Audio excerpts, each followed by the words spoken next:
Bueno, buenas tardes a todos. Mi nombre es Santiago Gómez Argüello. Quiero agradecerles a todos por haberse conectado hoy, que hayan aprovechado este día para estar en casa y conectarse. Sí.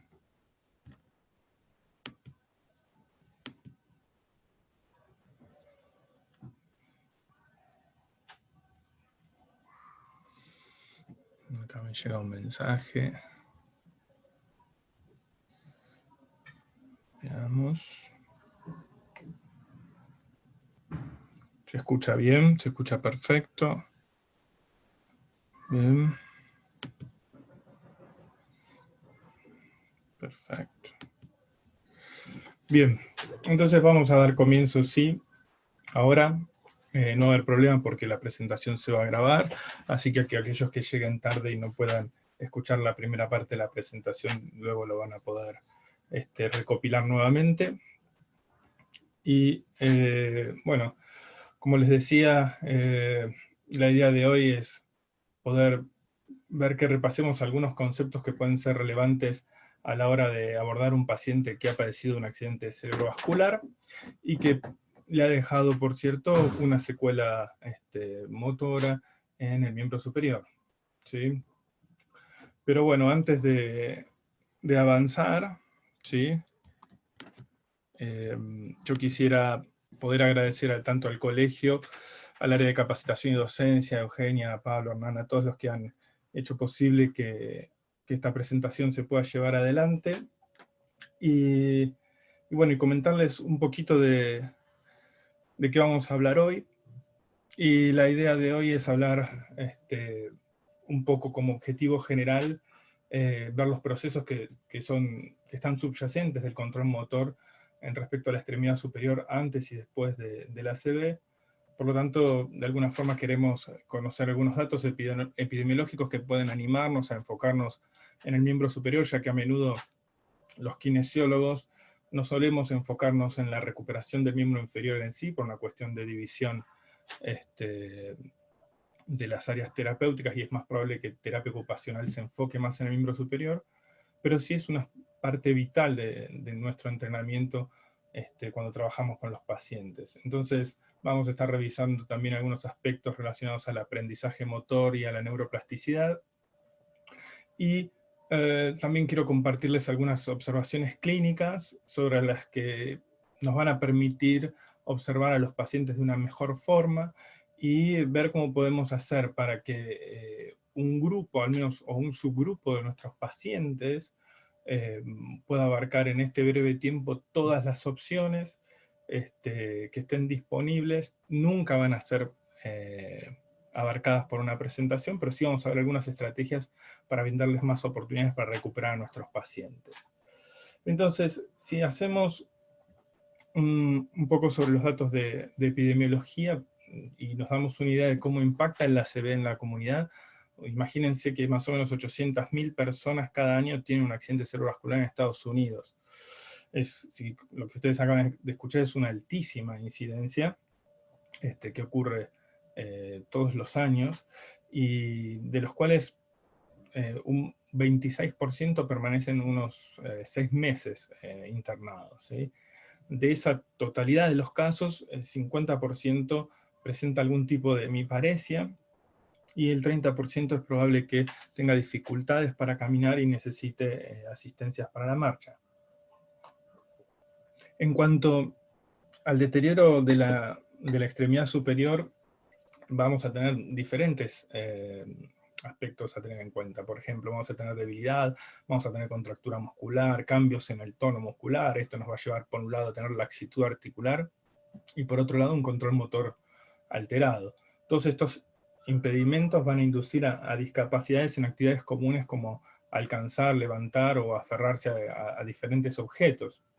Entonces, la paresia motora de la extremidad superior puede estar asociada a manifestaciones neurológicas que afectan la recuperación de la recuperación motora, y por lo tanto van a requerir una intervención terapéutica focalizada. ¿Sí? Aunque los patrones de recuperación suelen ser individuales, y y los resultados son diferentes en diferentes grupos de pacientes, hay ciertos patrones de recuperación similares, hay ciertos puntajes en las escalas, ciertos patrones de puntajes en las escalas que se van manifestando, ¿sí? Katy Stiner es una investigadora a la que pueden revisar, en la que ella ha estudiado mucho si los pacientes que tienen determinado nivel motor, al tiempo cuánto nivel motor ganan, y los pacientes que tenían un nivel motor mayor al tiempo, a los 3 a los 6 meses, qué nivel alcanzaron, y van viendo que hay un patrón de recuperación más o menos en porcentaje homogéneo. ¿Sí? Lo que sí sabemos es que muchos estudios han demostrado que dentro de los primeros 3 a 6 meses la recuperación de estos pacientes es altamente predecible para la extremidad superior, tanto en actividades de la vida diaria como en general, ¿no? Y casi todos los pacientes presentan algún grado de recuperación neurológica espontánea, y siendo la tasa de recuperación más alta en estos primeros meses.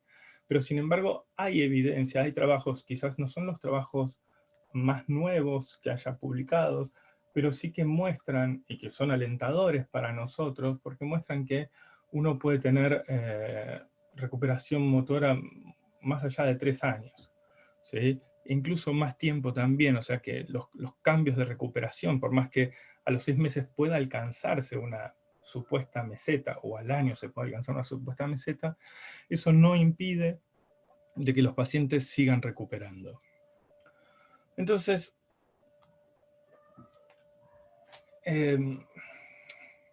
debemos hablar un poco de aprendizaje motor, y la pregunta debe ser ¿qué incluye el aprendizaje motor? Entonces, a veces queremos empezar a estudiar este proceso y a muchos de nosotros se nos dice, bueno, hay que estudiar las teorías de cómo aprendemos, las teorías de aprendizaje motor, de control motor. Y yo a menudo encuentro esto francamente innecesario, ¿sí? Porque las teorías no suelen explicar lo que vemos a diario, e incluso la evolución misma de la investigación ha hecho que estas diferentes teorías que se han ido formulando a lo largo de la historia, eh, o se vayan solapando, o unas anulen a otras, y en fin, no representan lo que sucede con nuestros pacientes. Así que aplicar las teorías de control motor hacia la aplicación de nuestros pacientes no es algo que sea algo fácil de hacer o algo práctico de hacer. Sí, si alguien quiere ver cómo fue la evolución histórica de las teorías y estudiarlo es interesante, pero no en sí. Entonces no empezaría por ahí.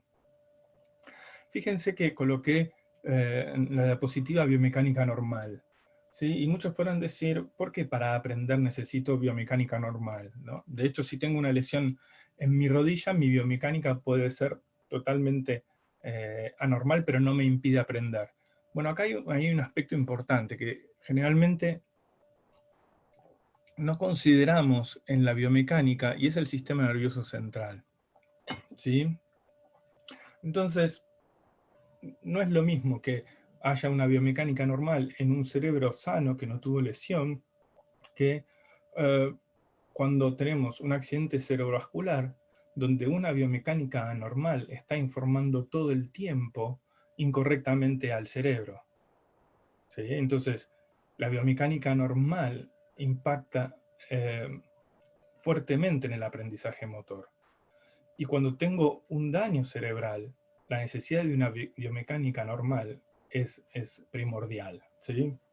Ya que hay algunos trabajos que han mostrado que cuantas más alteraciones biomecánicas presentan los pacientes con stroke, más se retrasa su recuperación y se asocia con peores pronósticos, incluso con el desarrollo de dolor, ¿sí?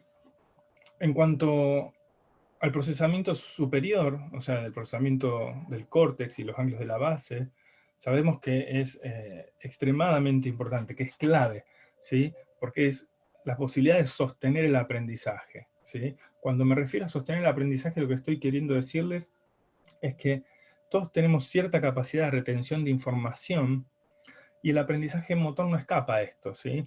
Si yo entiendo al aprendizaje motor como una adquisición de un conocimiento, una habilidad, y al aprendizaje motor lo entendemos como un proceso asociado con la práctica o la experiencia, que va a conducir a cambios relativamente permanentes en la capacidad de producir acciones o movimientos habilidosos, yo necesito poder sostener esa, esa habilidad. Y eso es el resultado del aprendizaje. ¿Ok? Y por eso, cuando hablamos de aprendizaje motor, luego de una ACV, tenemos que empezar a poder definir entonces qué es recuperación, ¿no? Y cuando hablamos de recuperación, es un término que habitualmente se usa a la ligera, ¿no? Mi paciente se está recuperando, ¿no? Tiene una buena recuperación, tiene una mala recuperación. Pero cuando hablamos de en accidentes cerebrovasculares, sabemos que se torna más específico la palabra recuperación. Por lo tanto, es muy común que utilicemos recuperación, compensación, sustitución como formas similares, pero no lo son. Entonces, lo que se ha visto en estudios longitudinales, que han mostrado que las mejoras a nivel de la actividad, a nivel de actividades, ¿sí? Luego de una CB, por ejemplo, la destreza, se debe principalmente al aprendizaje de estrategias de compensación, más que a la reparación neuronal, que es donde los pacientes aprenden a reutilizar las mismas vías. Entonces, quiero dejar esto claro, ¿sí? Fíjense que lo que dice los estudios científicos es que habitualmente nuestros pacientes se aprenden a mover o alcanzan sus destrezas mediante estrategias de compensación. Es decir, que no ocurre una verdadera recuperación, porque la verdadera recuperación refleja el retorno o la reaparición de funciones corporales, ¿sí? Haciendo que reaparezcan los mismos efectores finales durante el desempeño de una tarea o un movimiento. Por ahí el término efector final no es familiar para la mayoría, pero el efector final es todo aquello que definimos como una parte del cuerpo, que en este caso, como estamos hablando de la extremidad superior, va a ser la mano, que interactúa con un objeto o el entorno. Entonces, la compensación supone usar nuevos patrones de movimiento, ¿sí? Es decir, que voy a adquirir habilidades, pero con nuevos patrones, y esos patrones generalmente no son parecidos al normal, ¿sí? Con lo cual, es importante que entendamos esta diferencia. Recuperación, ¿sí? Es cuando el paciente vuelve a utilizar las mismas vías prácticamente para desarrollar el movimiento. El movimiento es muy parecido a la función normal. Entonces, si yo quiero saber si mi paciente está recuperando, lo primero que tengo que decir es, ok, tengo efector final, está mi mano activa, se comporta de la misma forma que antes, se parece a la función normal. Si no, vamos a estar siempre girando en la compensación, ¿sí? Que son estos nuevos patrones de movimiento, donde se produce lo que la literatura da en llamar el takeover, ¿no? Que es como la sustitución de ese efector final. Bien, entonces ese efector final, en vez de ser una mano abierta, o sea, les doy un ejemplo sencillo. Si yo quiero agarrar una cuchara, habitualmente esa cuchara la agarramos con el índice y el pulgar. Ahora bien, si yo no puedo abrir correctamente, voy a adaptar toda la forma de mi mano, y al adaptar la forma de mi mano, eso va a hacer que se cambie todo el patrón de mi codo, de mi hombro, de mi tronco.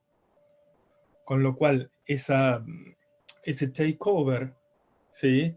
Ese takeover va a generar toda una compensación aún mayor. Por eso tenemos que tratar de disminuir el takeover, ¿sí? Las sustituciones, concretamente, es cuando utilizamos valvas o ortesis para sustituir funciones que el paciente no logra recuperar. Bien, entonces,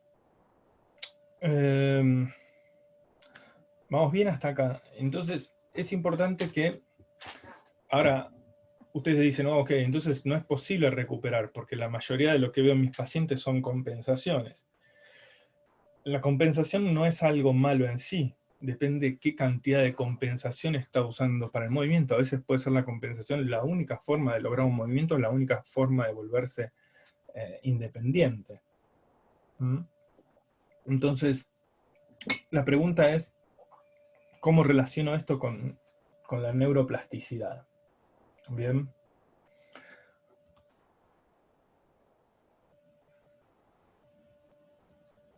Entonces, en este cuadro que se publicó en el 2013, es bastante interesante porque muestra los dos tipos de aprendizaje, ¿sí?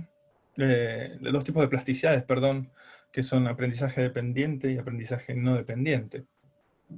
Cuando tengo un accidente cerebrovascular, lo primero que se van a activar son todos los mecanismos que no dependen del aprendizaje. Es decir, que van a estar marcándome principalmente una recuperación neurológica espontánea, ¿sí? Que está relacionado al aumento de angiogénesis, a la disminución del edema cerebral. Por lo tanto, va a haber una recuperación de esa zona de penumbra que se había creado luego de la ACV. Pero también esta recuperación espontánea va a estar afectada por una elevación de la diasquisis. Las diasquisis se define como áreas que están lejos del sitio de la lesión, pero el lugar donde ocurrió la lesión hizo que esas áreas que no tuvieron ningún daño quedaran sin conexiones con otras partes del cerebro. Entonces, áreas que están funcionando perfectamente no entran en comunicación con otras áreas porque lo que se cortó es la ruta que conecta esas diferentes áreas. Entonces, el grado de lesión es más grande porque no es solo donde está el daño, sino que son todas las áreas que quedaron incomunicadas. Ahora bien, la recuperación espontánea también va a estar influida por el propio mecanismo de homeostasis. Cuando uno tiene una ACV, cambia rápidamente los niveles químicos y los neurotransmisores, empiezan a producirse factores neurotróficos de crecimiento, factores protectivos, etcétera, que empiezan a tratar de colaborar. Y esto empieza, sin generarse ninguna tarea, empieza a reorganizar corticalmente el mapa, ¿sí?, de nuestro cerebro. Ahora bien, cuando nos situamos en la otra parte del cuadro, en la parte que es aprendizaje dependiente, es decir, en la parte A, lo que nos está mostrando el cuadro es las flechas negras que están en negrita y que son gruesas, lo que nos están aclarando es que hay evidencia cierta de que esto ocurre. ¿Sí? Hay una gran cantidad de evidencia. Las flechitas rojas o más finitas negras, las finitas negras es que hay poca evidencia, las flechitas rojas quiere decir que son todas cosas que la evidencia todavía tiene la necesidad de explorar. ¿Sí?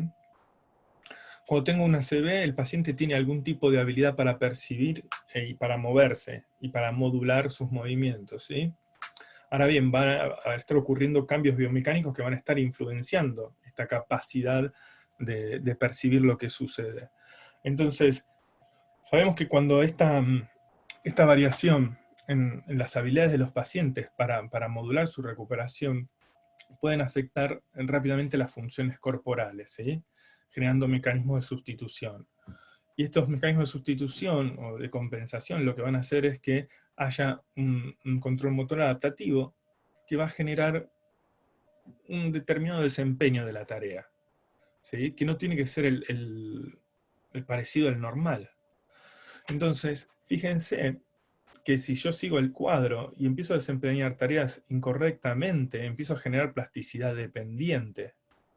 Y esa plasticidad dependiente de una tarea que se hizo incorrectamente me va a generar una reorganización cortical que va a hacer que otra vez perciba el movimiento de una forma incorrecta y genere más mecanismos de compensación, etcétera, etcétera, y esto se vuelve un círculo vicioso.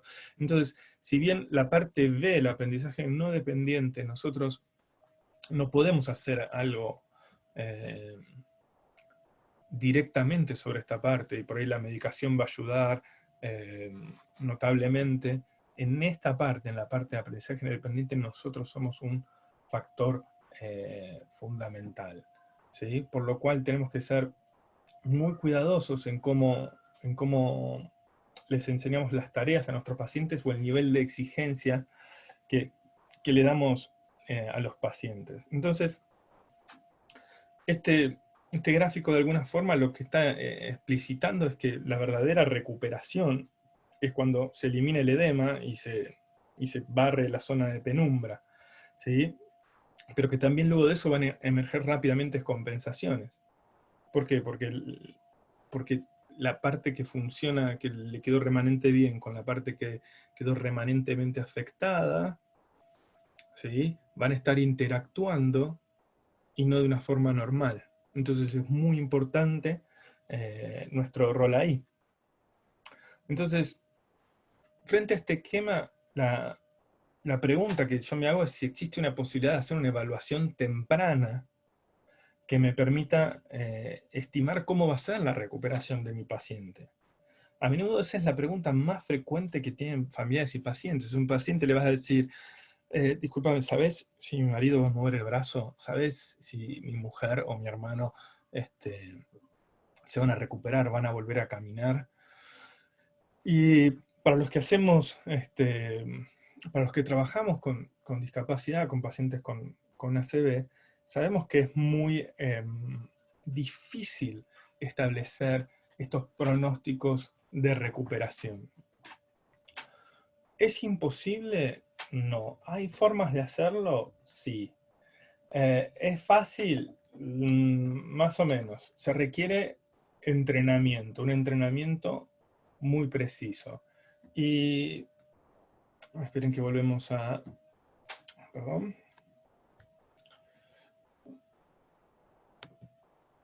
Una investigadora que es Katia Stiner desarrolló junto con su equipo un paradigma para realizar pronóstico en la recuperación del miembro superior luego de una ACV, siempre y cuando ese ACV no se haya producido en el cerebelo. Entonces, vieron que dice la evaluación urge, pero la pregunta es si esta evaluación dice toda la verdad. Este protocolo de recuperación es muy interesante, sobre todo porque si hay algunos factores que se dan, es muy preciso. Y lo que hay que hacer es dentro de los primeros 3 días evaluar el SAFE. SAFE es Shoulder Abduction Finger Extension.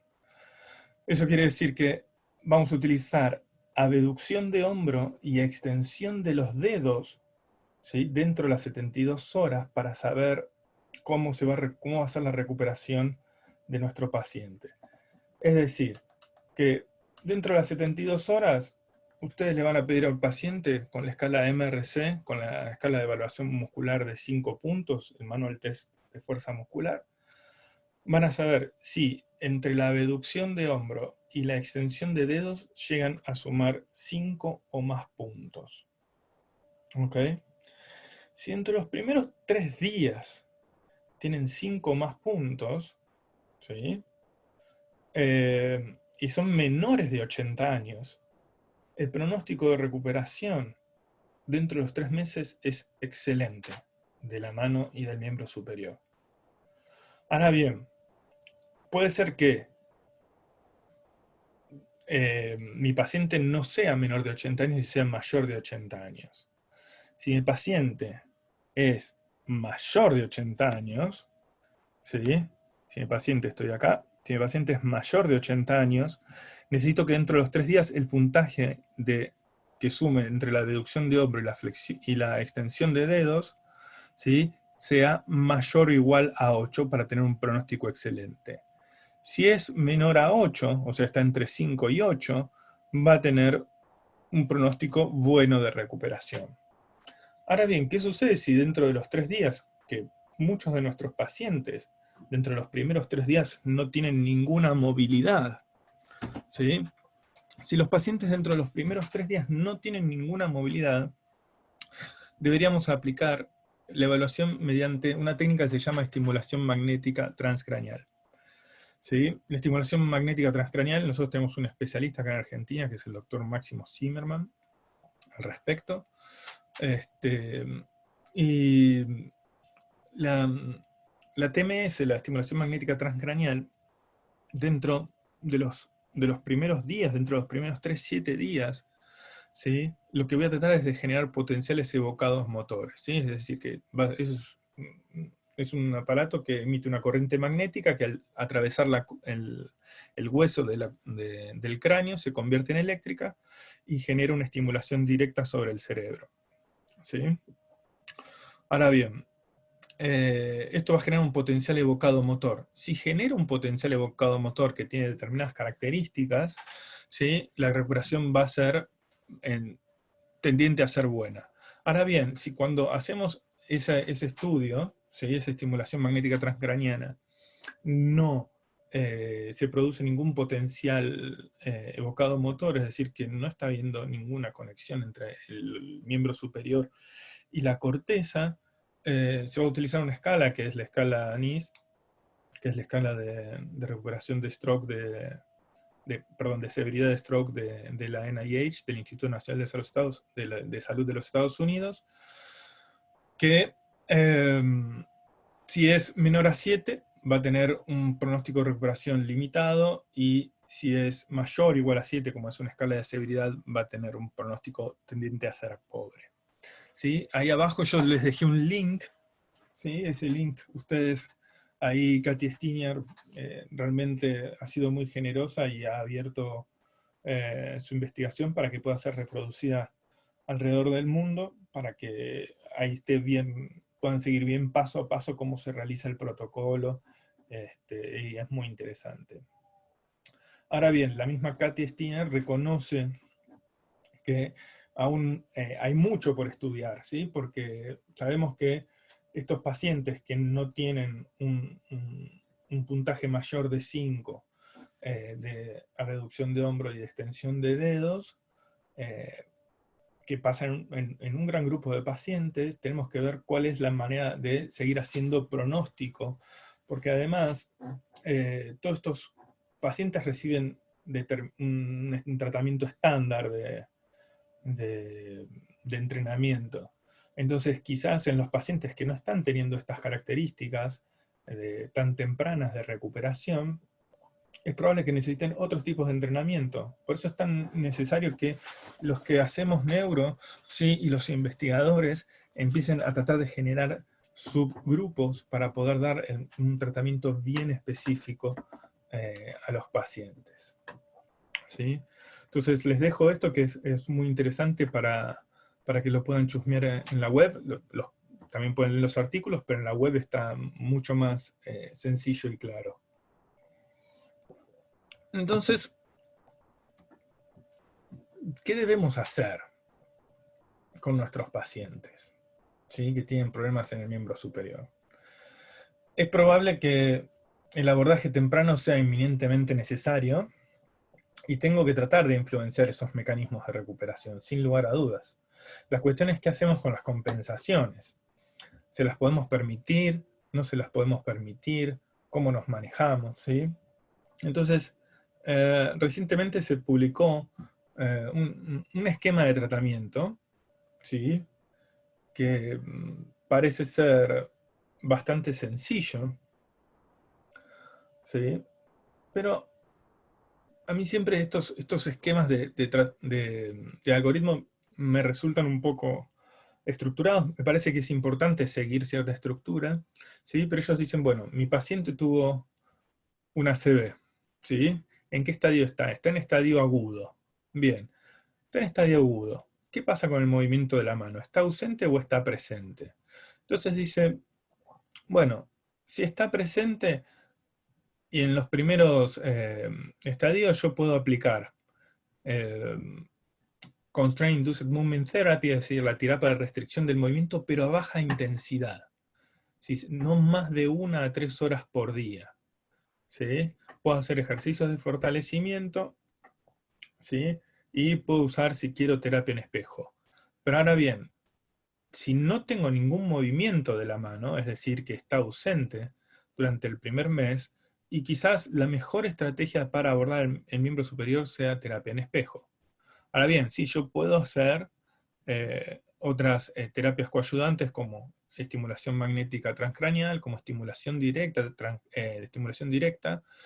y, y la utilización de la corriente NMES, que habitualmente la conocemos como FES, ¿no? Más el manejo médico del farmacológico del paciente, ¿no? Ahora bien, si después de un mes, y estamos entre los primeros 6 meses, podemos tener algún movimiento de la mano, pero puede tener alto tono, o puede tener bajo tono, o sea, alta espasticidad o baja espasticidad. Entonces, si estamos pensando en que mi paciente tiene una espasticidad que está impactando sobre la recuperación y que no la estamos pudiendo manejar manualmente, es probable que necesite una aplicación de toxina botulínica y algún método de contención, ¿sí? Que puede ser un yeso seriado, por ejemplo. Fíjense que dice la utilización de constraint, o sea, de restricción del movimiento, pero dice no usar no usarlo de forma como era originalmente, que era el uso forzado, que eran 12 horas de, de tener el brazo no afectado completamente atado al cuerpo. ¿Bien? ¿Qué es importante de la aplicación de toxina botulínica? Yo creo que la toxina es beneficiosa. A menudo solemos discutir con colegas, estuvimos discutiendo mucho con Adriana Moschini últimamente sobre cuál era el mejor momento de aplicar toxina botulínica. Eh, y es difícil saber cuál es el mejor momento. Por ahí podemos pensar desde una mirada kinésica que la aplicación temprana de toxina botulínica es mucho mejor que las aplicaciones tardías. ¿Qué quiere decir esto? Si yo empiezo a ver que mi paciente empieza a desarrollar espasticidad y que no la estoy pudiendo manejar y que eso me está generando un patrón normal de movimiento, no esperar 3 meses, un año, para ver qué sucede con ese paciente si le aplicamos o no toxina. Ahí sí aplicaríamos toxina inmediatamente. Casi todos coincidimos en eso. ¿Sí? Ahora bien, hay que seleccionar muy bien los músculos. Creo que las mejores formas de hacer la aplicación de toxina botulínica siempre tiene que ser evaluado transdisciplinariamente. ¿Sí? ¿Qué quiere decir? Tiene que haber un neurólogo o un fisiatra, tiene que haber un kine, un ATO, donde estén evaluando los diferentes movimientos, el impacto que tiene ese tono en las tareas que quiere hacer, el impacto que tiene ese tono en las transferencias, el impacto que tiene ese tono en la marcha. Porque si no, vamos a encontrar muchas veces músculos que tienen aumento de tono, pero no necesariamente requieran toxina botulínica. ¿Sí? ¿Por qué? Porque no van a impactar en el rendimiento funcional o en el cambio de la tarea del paciente. Entonces eso hay que evaluarlo muy bien. Y a la hora de ser aplicado, tiene que ser o ecoguiada, es decir, tiene que ser aplicada o con ecografía o con electromiografía o electrodetección. Cuando hacemos las aplicaciones de toxina botulínica sin ese tipo de guías, podemos cometer errores muy grandes, tanto en la aplicación, o sea, es decir, en el músculo target al que le queremos brindar la toxina, ¿sí? Porque podemos dispersar la toxina en tejido fibroso, podemos dispersar la toxina en tejido adiposo, y no sabemos que estamos perfectamente en la parte del vientre muscular que queremos aplicar la toxina. O sea que eso me parece importante remarcarlo. Entonces, ahora bien, si tengo bajo tono, no pienso en toxina botulínica, ¿sí? Tengo que tratar de poder manejarlo. Eh, yo creo que el capítulo espasticidad es un capítulo aparte, ¿sí? Eh, ¿Por qué digo es un capítulo aparte? Porque espasticidad involucra muchas cosas. Entonces ustedes van a tener pacientes que de repente tienen espasticidad cuando están parados o cuando caminan, y cuando están sentados o acostados su tono baja considerablemente. Entonces eso me está diciendo que es influenciado por muchos sistemas. Entonces por ahí ustedes aplican toxina e igual el tono reaparece, o reaparece en otro lado. Entonces todo eso hay que evaluarlo muy bien a la hora de poder manejar el tono en los pacientes. Definitivamente, si no tengo bajo tono, entonces no pienso en toxina, no pienso en yesos, no pienso en nada de eso, y trato de manejarlo con ejercicios, movilizaciones y activación del control del tronco, por más que no lo diga ahí, porque ejercicios de fortalecimiento involucran muchas cosas, ¿bien? Ahora bien, si después de 6 meses, si estoy en 6 meses o estoy entre los primeros 6 meses y aún estoy con ninguna actividad del miembro superior, estoy aquí, ¿sí? No tengo ninguna actividad y tengo que enfocarme más en terapia en espejo y en Constraint Induced Movement Therapy modificado, es decir, más baja carga, ¿sí? No arrancar con media hora a lo sumo, no excederse de 1 hora de uso de Constraint. Es importante que ustedes me dicen, bueno, ¿qué paciente es candidato a usar restricción del movimiento? Eh, Hoy por hoy se considera que si tiene 10 grados de flexión de codo, 10 grados de extensión de muñeca, 10 grados de flexión de dedo, ya es un candidato para iniciar el constraint. Ahora bien, ¿qué es importante del constraint modificado? Es que el constraint modificado lo que dice no es ponerle un guante o ponerle un cabestrillo donde no pueda mover su brazo no afectado, es decir, que solo quede libre su brazo parético y que haga todo lo que pueda, sino que tiene que ser guiado, asistido con un nivel de selectividad muy importante, porque si no el uso de constraint va a llevar a una cantidad de compensaciones que ustedes no se van a imaginar. Entonces, eso es importante. Y fíjense que más o menos el algoritmo se respeta ya más allá de 6 meses, es prácticamente el mismo tipo de entrenamiento, ¿sí? Pero cuando leo todos estos artículos, ¿sí? No me dice cómo manejo las compensaciones. ¿Se dieron cuenta de eso? La mayoría de la evidencia que leemos nos dicen, hay que hacer esto. Esto funciona bien. Pero no hay un reporte de cómo el paciente se está moviendo, cómo es la calidad de ese movimiento. Hay un reporte en números de cómo hace las tareas, a ver si la hace con una, con 2 manos. Fíjense que si ustedes quieren ver si su paciente está mejor a través del FIM, su paciente puede mejorar en el FIM y capaz no mueve absolutamente nada el brazo. O sea que ese paciente se volvió independiente, pero sin ninguna movilidad del brazo. Entonces hay medidas de resultado que realmente no nos dicen cómo está nuestro paciente. Y hay tratamientos que no nos están especificando cómo están nuestros pacientes. Entonces, fíjense, lo que les voy a mostrar ahora son unas imágenes de un artículo muy sencillito que está en Nature Review Neurosciences, donde muestra cómo hacemos una tarea de alcance típica, ¿sí? Donde nuestros hombros están alineados, donde prácticamente el brazo está cerca del cuerpo cuando hacemos la tarea. Y fíjense que después de un stroke, fíjense lo que marca acá, ¿no? ¿Qué pasa con el tronco? El tronco se adelanta, se inclina, ¿sí? Se eleva el hombro, se rota, se antepulsa. ¿Bien? Entonces todas estas compensaciones están ocurriendo. O sea que si yo le digo a un paciente, deja este brazo quieto, no lo uses, y no asisto en nada a la recuperación de este brazo, mi paciente va a aprender a moverse de esta forma. Ahora bien, si yo le logro dar asistencia al movimiento, es decir, ayudarlo a suplir, el paciente va a disminuir sus compensaciones. Porque fíjense que aún cuando se mueve con el brazo no parético, la inclinación del tronco, o el pobre control del tronco, también aparece, que no aparece aquí. ¿Sí?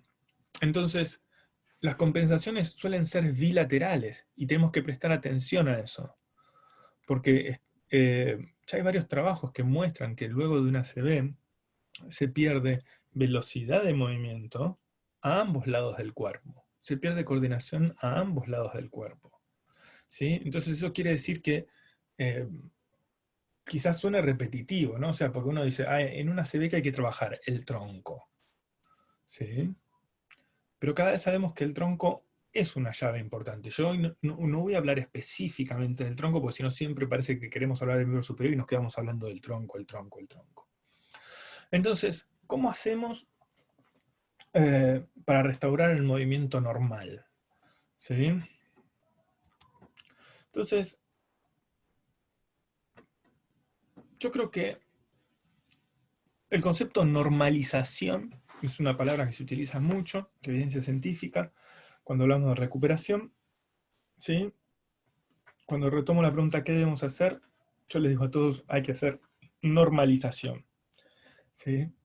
¿Y a qué me refiero con esto? Me refiero a que es un proceso que se acompaña de manera significativa con una mejora de la velocidad máxima del movimiento, con una mejora en la suavidad del movimiento, en la consistencia de la trayectoria de esa mano que va a contactar con un objetivo, donde los errores van a estar reducidos, ¿sí? Es decir, voy a tener bajo nivel de error al impactar mi mano con el objeto, ¿sí? Y por un lado, muy importante, minimizar todo el tipo de compensaciones que pueda tener mi paciente en el hombro, en el tronco, ¿sí? Eh, minimizar todo lo que tiene que ver con, ellos le llaman eh, la pérdida de la individualización articular, es decir, tengo que poder aumentar esa selectividad codo, hombro, muñeca, ¿sí? Y estos puntos son muy importantes. Entonces, eh, más allá de cómo yo puedo evaluar un paciente, decir, le voy a tomar esta escala y puntuarlo, yo como kinesiólogo lo que tengo que ver es cómo está ocurriendo el movimiento y cómo lo puedo normalizar. ¿Bien? Entonces, para entender un poco esta idea, podemos ver un video, ¿sí? De un paciente. A ver.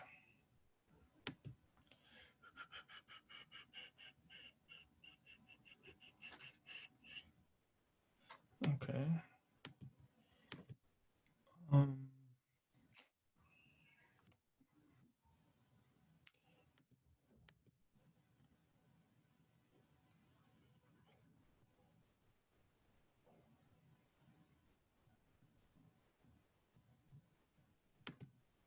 Ahí estamos.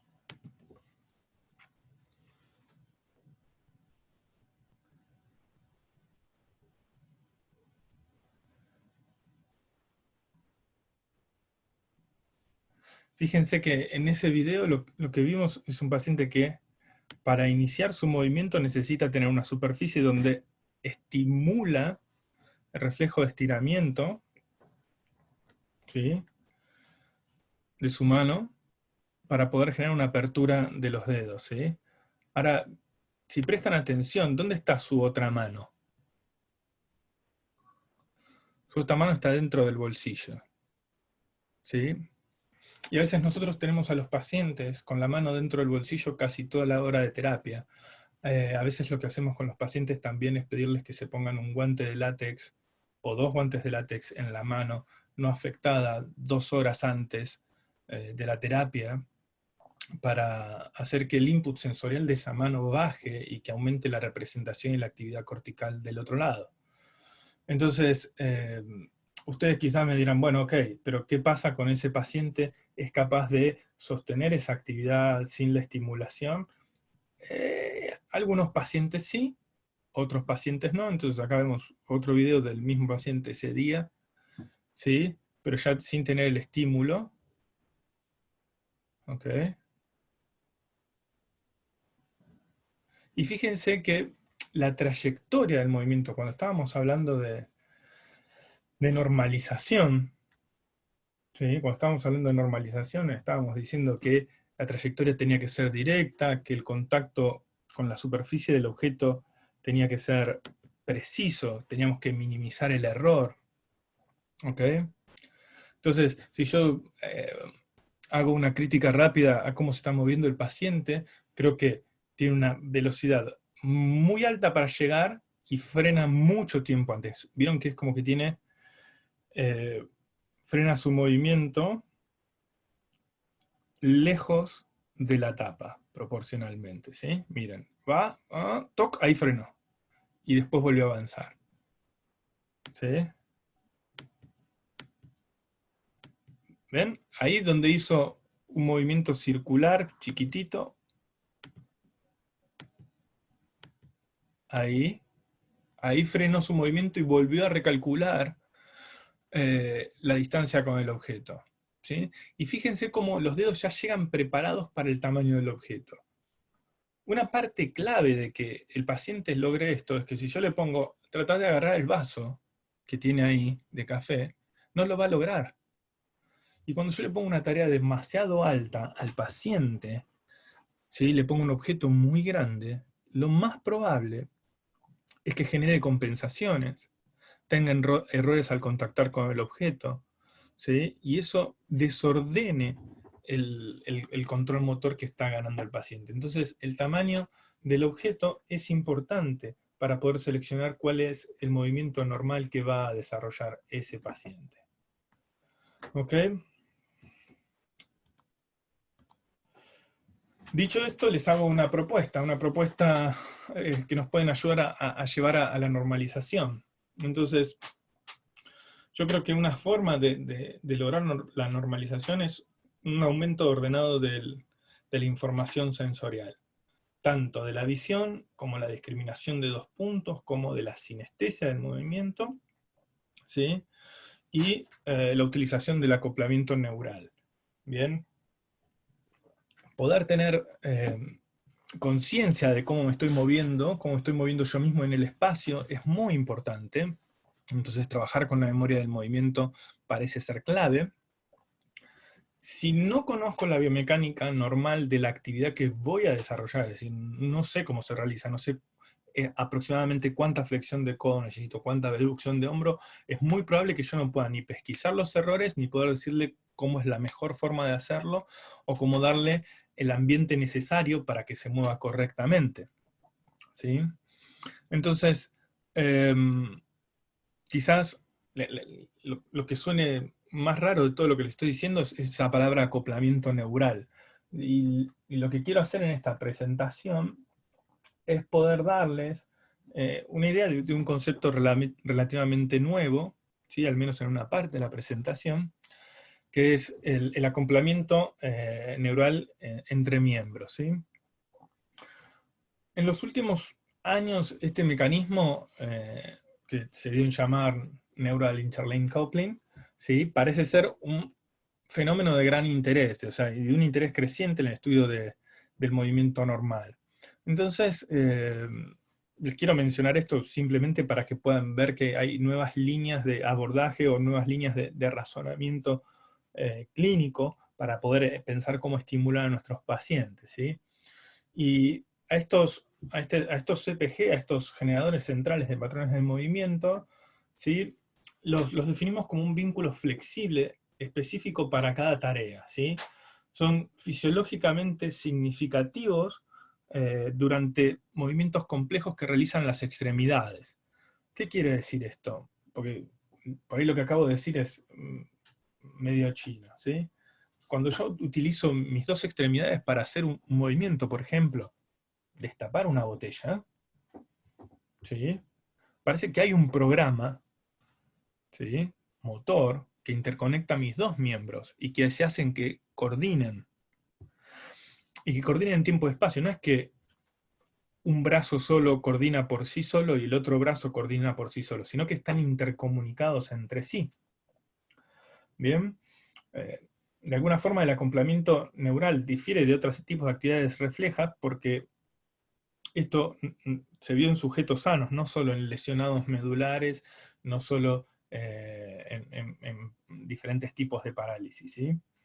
Y lo que se vio es que cuando se estimula no nocivamente y unilateralmente, o sea, por un desplazamiento mecánico, por una estimulación eléctrica, una parte de la extremidad superior o de un nervio, ¿sí? Vamos a tener respuestas electromiográficas en la extremidad superior que estimulamos, pero también la vamos a tener en la otra extremidad superior que no estimulamos. Pero no se va a activar el mismo músculo que estimulamos del lado no afectado. Se van a activar los músculos que entrarían en sinergia para realizar ese movimiento conjunto. Con lo cual, parece ser que esto podría ser una nueva llave, ¿sí? Que podría ser el mecanismo necesario para la realización efectiva de una serie de movimientos funcionales que van a involucrar las dos manos. Bien. No sé si habían oído hablar de esto, pero a mí me resulta muy interesante. Entonces,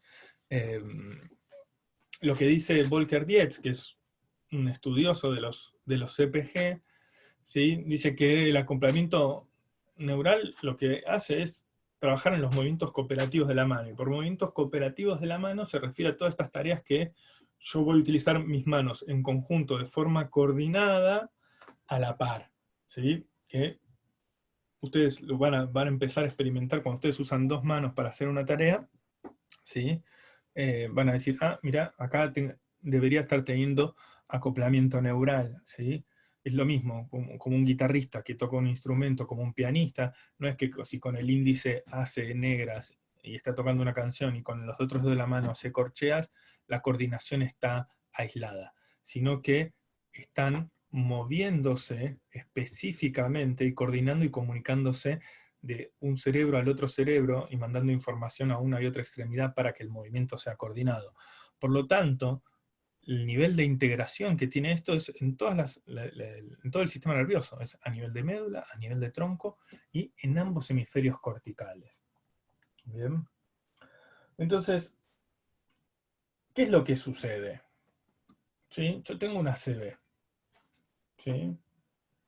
Y ustedes me dirán, ok, en el ACV pasa lo mismo, porque hace un ratito me decías que esto se había visto en personas normales. Bueno, cuando tenemos una ACV, en realidad lo que hay generalmente es déficits sensoriales del tacto, la temperatura, el dolor, la propiocepción. Son muy comunes en esta población.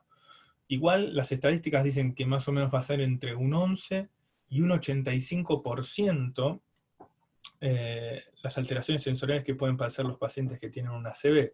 O sea que la variabilidad es muy grande. Realmente cuando tenemos estas cifras tan amplias, se refiere a que son problemas en cómo se diseñaron los estudios, donde usaron diferentes definiciones operacionales, y por eso hay estudios que dicen, no, alteraciones de la sensibilidad del 11%, y otros estudios dicen, no, alteraciones de la sensibilidad 80%. ¿Ok? Pero lo que sabemos es que cuando tenemos una alteración de la sensibilidad, va a haber definitivamente una detección deficiente de esa información sensorial, lo que va a hacer que las tareas motoras estén alteradas, porque todas ellas requieren información sensorial. Y por lo tanto, los resultados de la rehabilitación para la extremidad superior van a estar afectados. Entonces, si el procesamiento del input sensorial está alterado desde el miembro superior afectado, esto va a influir negativamente en el acoplamiento neural. Ahora, ¿qué sucede con los inputs que van del miembro superior no afectado? Bien.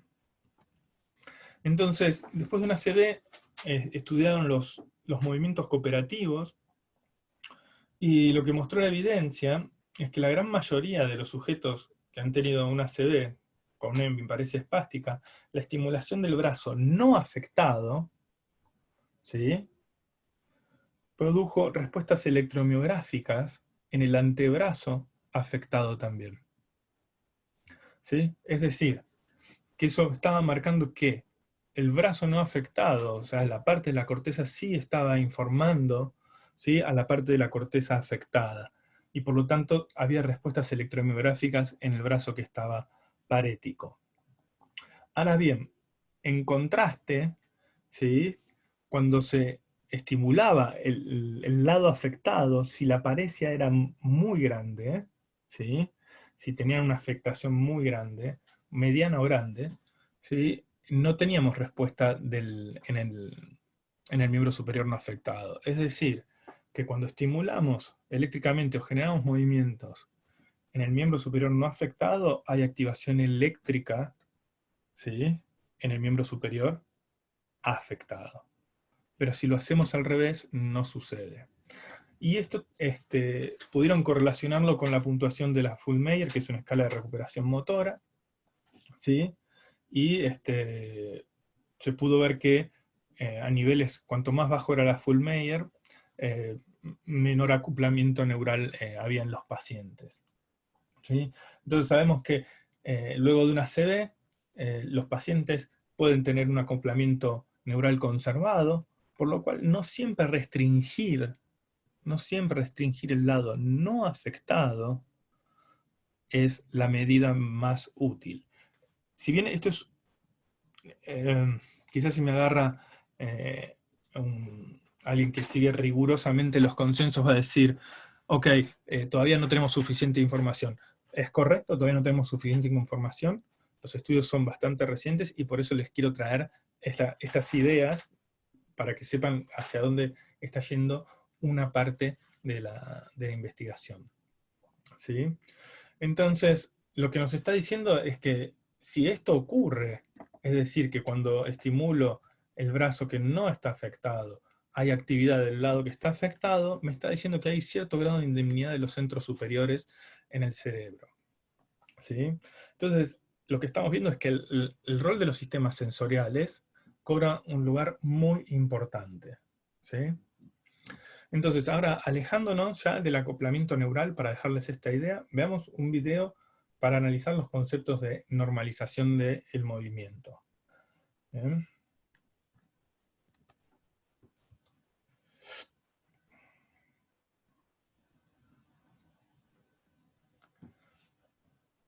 Yo le pido al paciente que me dé la mano y fíjense cómo me la da. ¿Ok? Habíamos dicho que la normalización se acompaña de suavidad en el movimiento, de eficiencia y de consistencia de la trayectoria hacia el objetivo, ¿sí? Con reducción de errores al colocar la mano. ¿Vieron cómo cambió ahí la forma de dar la mano?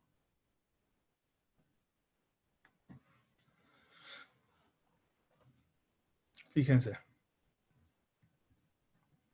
¿Ok?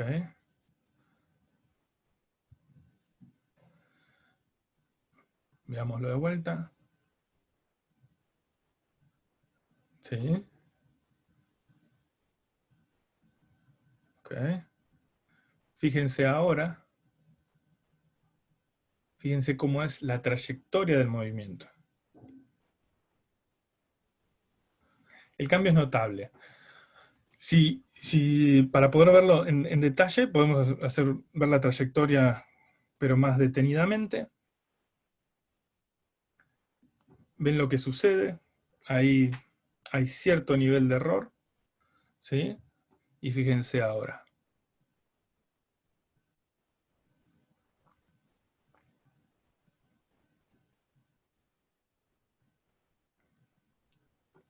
¿Vieron cómo cambió rápidamente la trayectoria? Y esto no requirió ningún tipo de terapia manual. ¿Sí? Fíjense cómo se abre y cómo llega la mano. ¿Sí? Entonces la pregunta es, bueno, ¿qué hiciste para que el movimiento que arrancó así, ok, 5 segundos después, bien, suceda eso? Lo primero es que tenemos que tener en cuenta es el comando verbal, ¿sí? Como en los procesos básicos de PNF, del método CABAT, es, parece que es una pavada, pero es muy importante para organizar el movimiento de forma efectiva.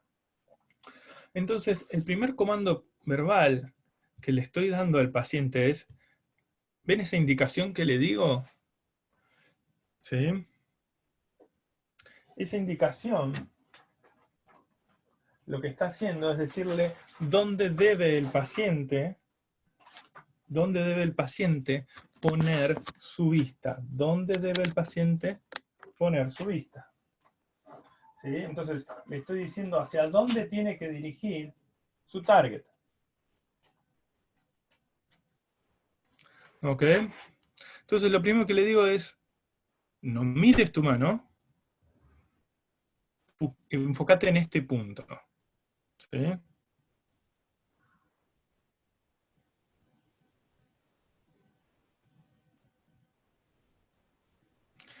Y fíjense que la trayectoria cambió, pero no es lo único que le digo. ¿Sí?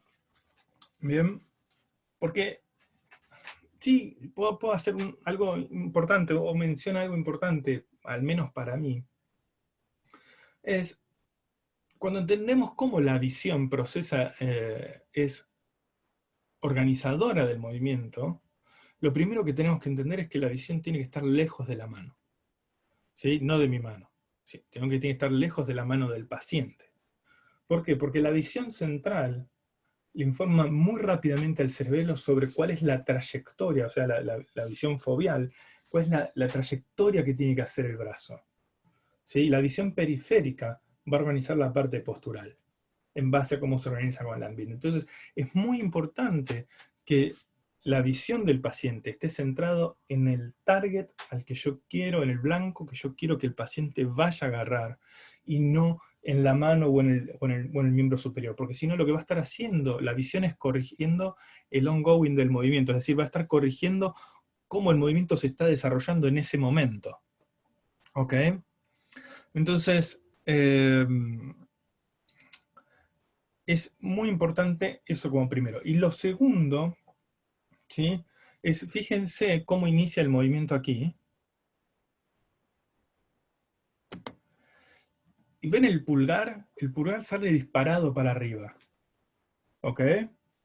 Y fíjense cómo se le abre el brazo. ¿Por qué? Porque ahí el pulgar está compensando para supinar el antebrazo. ¿Sí? Está queriendo enderezar el brazo y para poder llevarlo hacia adelante, y lo está haciendo con el pulgar. ¿Sí? En cambio, yo acá le digo, no te afloja el pulgar, déjalo flojo y enfócate a donde tenés que ir. Entonces ven que ya el pulgar va mucho menos abducido. ¿Sí? Bien.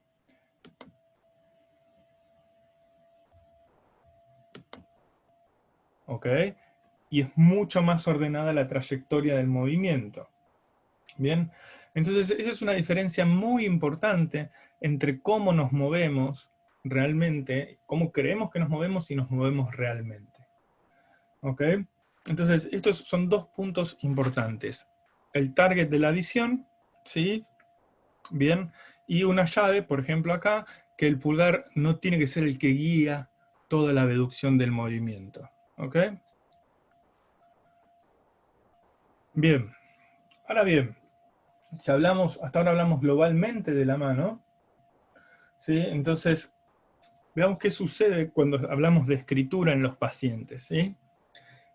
Este es un trabajo de unos franceses muy interesantes. Lapin, que es la palabra que está escrita allá arriba, significa conejo en francés. Okay. Y lo que estudian los franceses es este trabajo que es muy interesante. Es un trabajo bastante reciente, es del 2017. Y lo que estudia es la cinemática, cómo cuando yo te presento una palabra, cómo la copias a lo largo de los años, ¿no? Entonces, cuando tenés 5 años, escribir y dibujar se parecen, porque uno está copiando, ¿sí? Entonces, lo que muestra el gráfico acá, ¿sí? Lo que muestra este gráfico acá es que cuando quiere escribir esta palabra, ¿sí? Tiene muchos detenimientos, muchos stops, ¿sí? Como que tac, tac, tac, toda la escritura se va entrecortando todo el tiempo, y los movimientos tienden a ser mayormente, eh, ¿cómo les puedo decir? Son movimientos de gran dificultad para esa persona, con muchos stops, y tarda mucho en hacerlo, ¿ok? Y lo que vemos es que se mueven muy parecido, ¿sí? Cuando escriben que cuando dibujan. Y ustedes vieron que los chicos cuando intentan ser precisos, cuando están escribiendo, generalmente se les sale la lengua. No sé si lo vieron eso. Sacan la lengua o se les abre la boca. Bien, y es porque están necesitando más áreas de su cerebro para poder ser precisos en esa actividad. Ahora, cuando pasan 2 años más y tengo 7 años, ¿sí? La cantidad de stops, es decir, son estos puntitos que llegan a 0, son mucho menos. Fíjense que es mucho más libre de moverse, o sea que el trazo es más continuo. Si bien va haciendo muchas correcciones, ¿sí? Empieza a usar el feedback visual para comparar lo que está haciendo en ese momento. ¿Okay? El feedback visual instantáneo. Sino lo que hace el chico generalmente es mira, frena, mira, frena, mira, frena. No puede mirar y escribir, ¿sí? Ahora bien, cuando está llegando a los 9 años, ¿sí? Solamente tiene un stop. Es decir, siempre puede acelerar y desacelerar, acelerar y desacelerar, pero solo se detiene una vez durante toda la escritura de la palabra. Bien, y esto es porque los movimientos empezaron a ser automáticos. Ya empiezan a ser un poco más veloz, ¿sí? Es decir, que al automatizar el movimiento, él ya tiene memoria de su cinemática, de cómo moverse, de cómo hacer la letra, no tiene que estar copiando la letra. Ya sabe, ya lo tiene incorporado. Y es el momento en que el dibujo y la escritura se empiezan a tener comportamientos cinemáticos totalmente distintos. Ya en la vida adulta podemos escribir la palabra sin detenernos en ningún momento, y obviamente, como en todo, como cuando escribimos cualquier palabra, vamos a tener momentos de alta velocidad, ¿sí? Momentos de baja velocidad. ¿Ok? Y ya vamos a tener movimientos más rápidos y más precisos, ¿sí? Lo que pasó es que pasamos a tener programas motores mucho más estables, e incluso el proceso de atención ya no está centrado en la forma de la letra, ¿sí? Por eso, todos tenemos un patrón de escritura determinado, y siempre que escribimos nuestra letra mayormente es muy parecida. ¿Okay? No entre nosotros, sino siempre yo escribo de la misma forma, mi letra es muy parecida cada vez que escribo. En cambio, los chicos cuando están empezando, un día tienen una forma de letra, otro día tienen otra forma de letra, hasta que van formando esa cinemática específica. Bien. Por lo cual, a medida que vamos avanzando en un programa motor, lo que nos está diciendo es que lo atencional sobre cómo escribir o sobre cómo hacer esa letra se pierde, ¿sí? Deja de ser un dibujo para pasar a ser escritura. ¿Cómo podemos empezar a entrenar a nuestros pacientes? ¿Sí? ¿Cómo podemos empezar a entrenar a nuestros pacientes con el tema de la escritura? Y es difícil, sobre todo en aquellos pacientes que todavía no tienen la habilidad manual para tomar la lapicera o el fibrón. Bueno, nosotros usamos algo que es bastante sencillo de aplicar, y si bien no va a enfocarse en la movilidad distal, va a estar enfocado en dónde se pone la vista, ¿sí? Para realizar la escritura. Y lo que hacemos es algo muy sencillo. Agarramos a los pacientes y le ponemos una presentación de PowerPoint con letras grandes y anchas, y ellos con el mouse, se utiliza la parte de lápiz, tienen que ir recorriendo esa O, por ejemplo, por dentro. Después van a tener una N, un triángulo, un cuadrado. Entonces, si se miran la mano no pueden escribir, tienen que estar todo el tiempo mirando la pantalla. Lo que estamos tratando es de que la información somatosensorial de cómo tiene que construir la imagen esté aumentada en ese momento, ¿sí? Entonces, lo que hacemos es que distraiga su atención del miembro superior para ponerla en el objetivo. Y ustedes pueden grabar cada captura de ese PowerPoint y ver la evolución, la cantidad de veces que se salió del gráfico, cuántas veces se detuvo. Es muy interesante para tener un parámetro de cómo mejoran los pacientes. Y es muy sencillo, lo puede hacer cada uno en su casa con un PowerPoint y adaptarlo a las habilidades de su paciente. A medida que estén mejor, van a achicar las letras, las van a poner más finas, ¿sí? Si su paciente le cuesta más, van a poner figuras más groseras. ¿Okay? Entonces ustedes pueden ir variándolo de acuerdo a la evolución de su paciente, ¿sí? Entonces, para que quede bien claro cómo es esta diferencia, de cuáles son las vías que estamos utilizando en los pacientes, ¿sí? Cuando estamos hablando de escritura y dibujo, recién por lo que comentaba este trabajo, sabemos que no usan exactamente la misma red neuronal. Si bien ambas utilizan la visión y la propiocepción, ¿sí? La visión se utiliza para el diseño global y la orientación de las letras, y la propiocepción para el parámetro velocidad, ¿sí? Para la cinemática de velocidad, es decir, que yo no utilizo la propiocepción de mi miembro superior para darle forma a las letras. ¿Bien? Entonces, por eso es muy importante que cuando estemos entrenando escritura, que la visión esté puesta en el diseño global, ¿sí? Y no en cómo estoy moviendo el brazo para hacer esa letra. Entonces, lo que estoy tratando de insertar es la idea de variar, cambiar el foco de atención de la visión y ponerla lejos del miembro superior. ¿Sí? Ok. Y en los ACV nosotros tenemos alteración de la propiocepción y el feedback visual generalmente está puesto en el miembro superior. Entonces, nos tenemos que prestar mucha atención a eso que sucede con los pacientes para tratar de mejorar su desempeño en la escritura. Ahora bien, ¿sí? ¿El sistema vestibular influye sobre el miembro superior? No lo sabemos. ¿Sí? Hay algunos trabajos que empiezan a ver que determinadas, como el sistema vestibular no tiene un único sitio de integración en la corteza cerebral, sino que utiliza el área visual secundaria, utiliza parte del córtex prefrontal, utiliza la unión temporoparietal, ¿sí? Y diferentes áreas de integración, el área somatosensorial 3. No hay un único lugar donde se ubique el sistema vestibular dentro del cerebro, ¿no? Entonces, sabemos que influye sobre el tono muscular, ¿sí? Sabemos que influye sobre la postura, entonces de alguna forma entendemos que influye sobre la coordinación de los movimientos. Entonces, con un colega que trabajamos y que hacemos bastantes pruebas para ver cómo afectan a los pacientes, vimos este video, que si bien sería ideal que la cara se pudiera ver fácilmente, la tengo que borronear un poco en este paciente. ¿Sí? Lo que tenemos es un paciente al que se le pide que cierre los ojos y cuando cierra los ojos, ¿sí? No lo puede contener.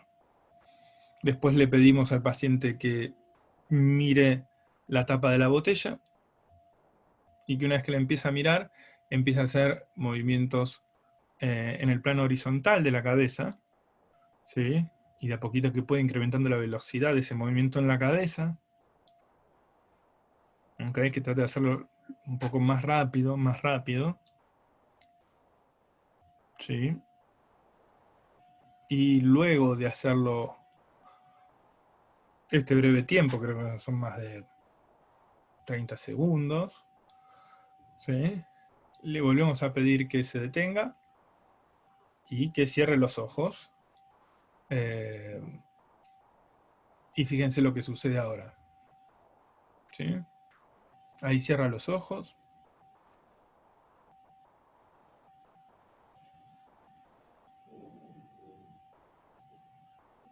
Y puede mantener la botella sin que se caiga.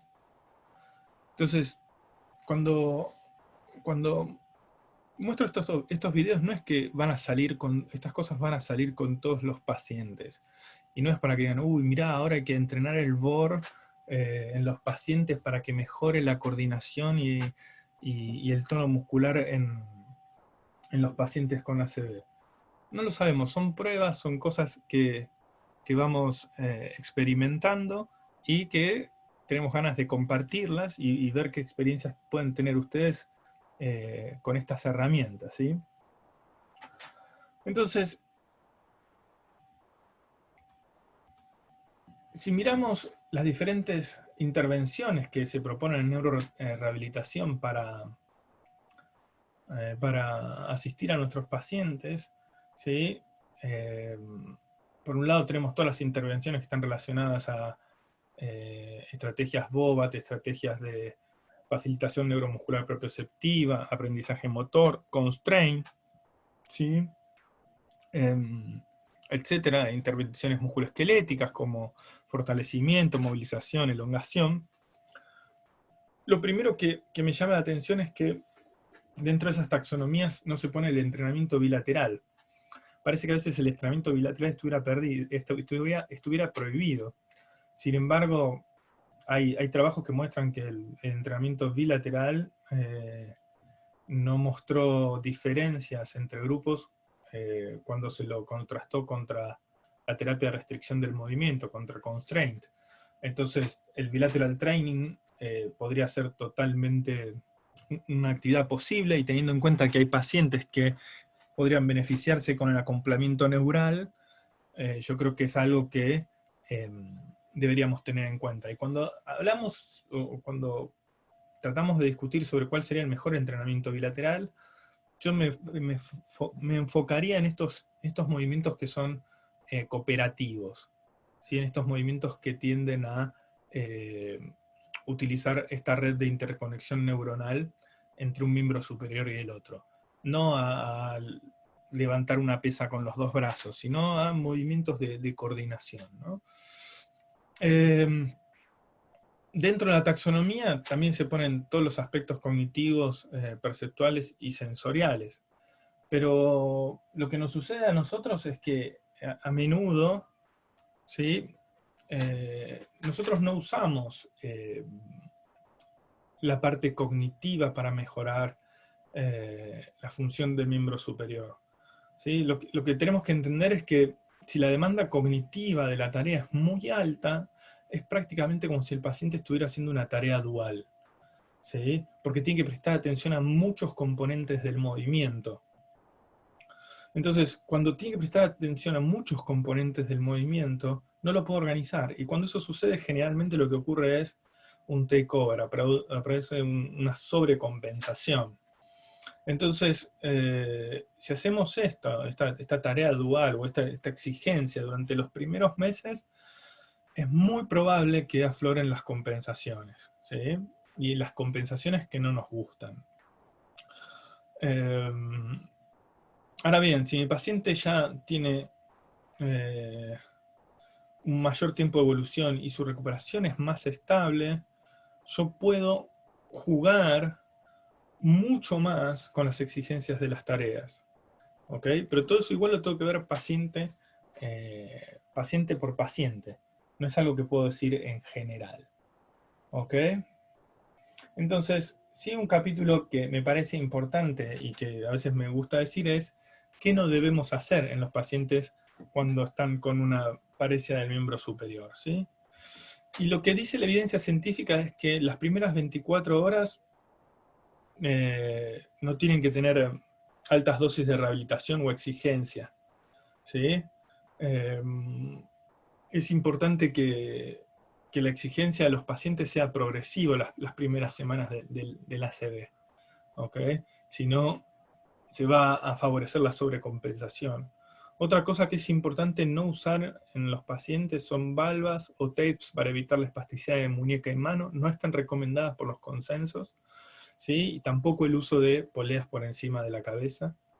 Bien, en cuanto a mi experiencia, equipar demasiado rápido a los pacientes, es decir que, bueno, como ya no está mejorando, pues vamos a equipar al paciente, no es una buena estrategia, genera sobrecompensación y retrasa el aprendizaje y la recuperación motora. Buscar la independencia funcional en los primeros estadios de la ACV tampoco me parece que sea un objetivo importante. Yo acá estoy hablando de mi experiencia. Cuando intentamos buscar que el paciente se pueda cambiar solo los primeros meses de la ACV, lo que vamos a estar haciendo es enseñarle un montón de programas nuevos, un montón de estrategias nuevas, donde el paciente está perfecto, sí, podrá vestirse solo, pero estamos reduciendo la capacidad de recuperar su miembro superior afectado, ¿bien?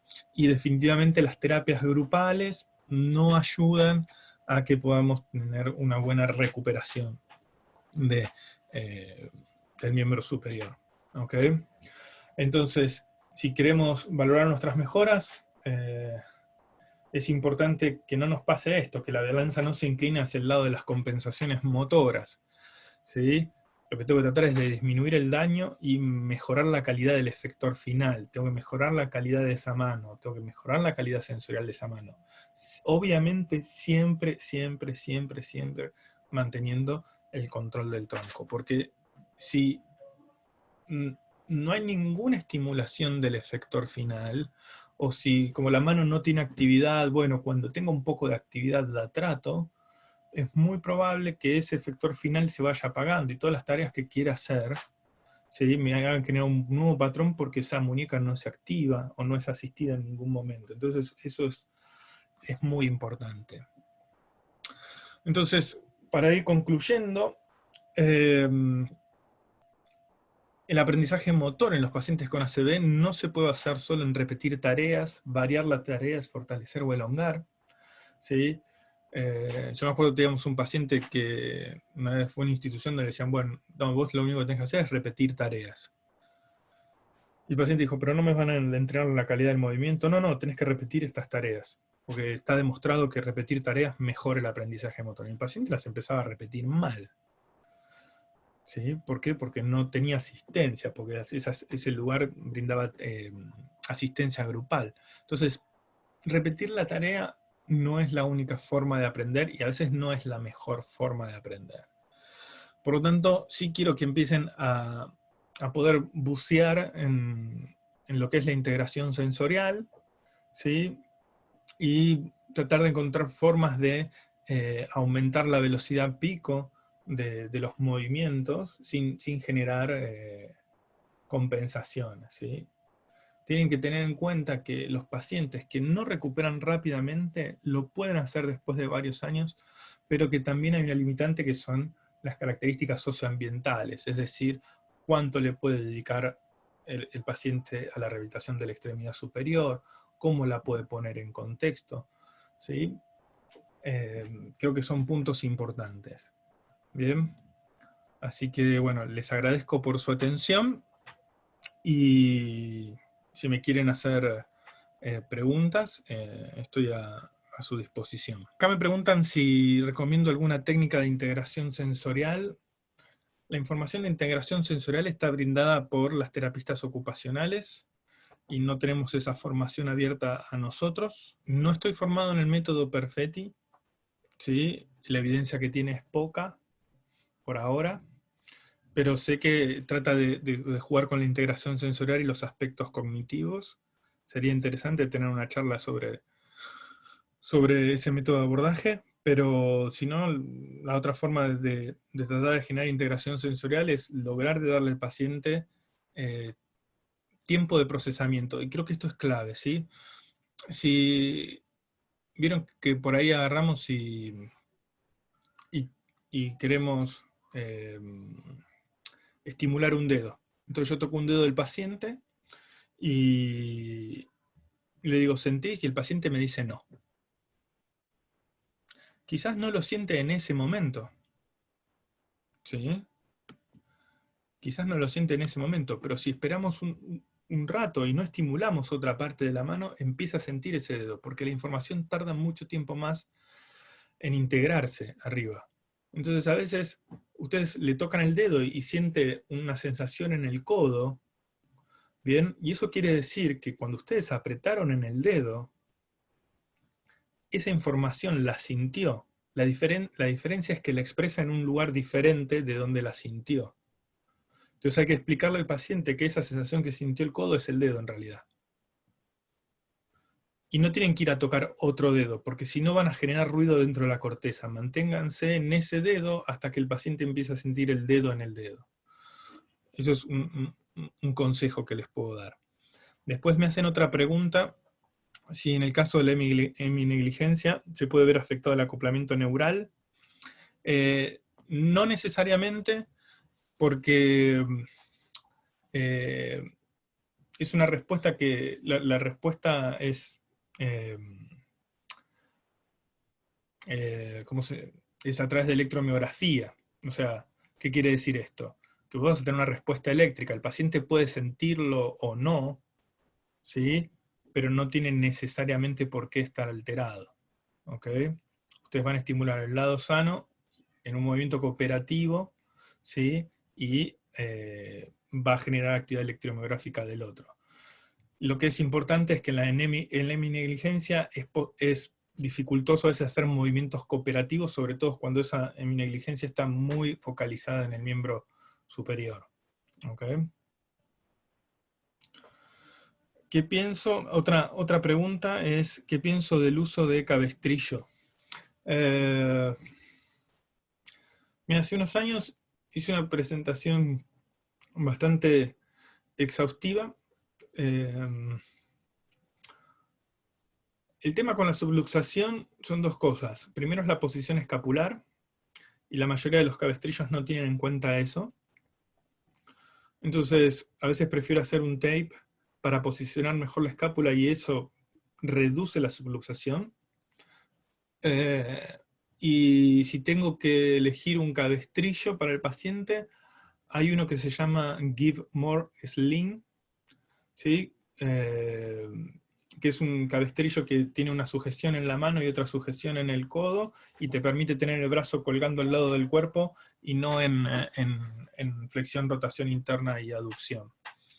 Después algunos cabestrillos tipo BOA mostraron que radiológicamente descuaptan mucho la cabeza del húmero de la escápula, así que por ahí no es el más recomendable. Y la utilización de tape para reducir, más allá de la alineación de la escápula, para reducir la distancia entre el húmero y la escápula, depende del peso del brazo del paciente. Eso lo tienen que tener en cuenta porque si no, la cinta puede generar mucha tensión y lastimar al paciente. ¿Okay? Me hacen otra pregunta, si creo que existe alguna relación entre la recuperación de la afasia y la paresia del miembro superior. Sí, para en determinadas afasias, ¿sí? ¿Por qué? De alguna forma entendemos que, si entendemos que la mayoría del lenguaje es no verbal, el habla se apoya mucho en los movimientos de la mano, ¿sí? Entonces, nosotros siempre damos este ejemplo en el consultorio que vos cuando pedís un café en un bar, primero movés tu mano y después decís un café. No decís un café y después pones el índice y el dedo gordo, el pulgar, juntitos. Bien, entonces la mano suele anticipar a la palabra. ¿Ok? Entonces, por ejemplo, muchas veces,